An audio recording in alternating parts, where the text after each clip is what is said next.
Nanya Ian kuom ripodno kawadhi nyime ni jodak ma Komolo sub-location e North Alego dwaro mondo piny owacho oger kar tiegruok e lowo mosebedo koling ok ti godo kuom higni buora. Jakom Komolo Development Forum Philip Achayo wacho ni lobno maromo eka 12 pok oti godo ne dongruok moro amora kuom higni 40. Gimedo ni sama imedo Siaya Institute obed National Polytechnic, gin bende opargi kod kar tiegruok tije lwedo. Gimedo ni lobno gie sani en mana kar jonjore kama giponde gino mahinyo arita magwengego.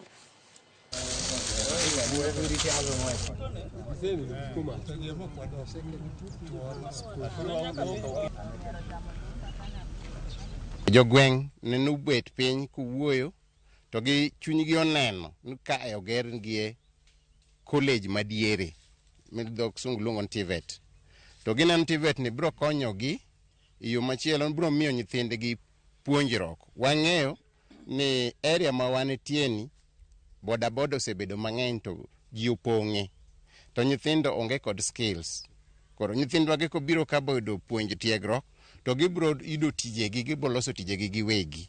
Ok nyithindo kende kata joma dongo ma pod chunygi gombo mondo som. Gik wa ikwalo idonjogo kae onge kaka didonj bididwar niwach en bungu motwere.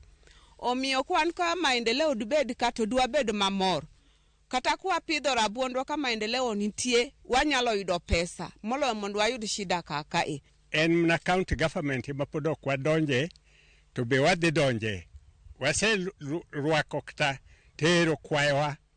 Gima wadwaro ni MP Malego Usonga, Muluor Samuel Atandi, ofise pod ok odwokowa.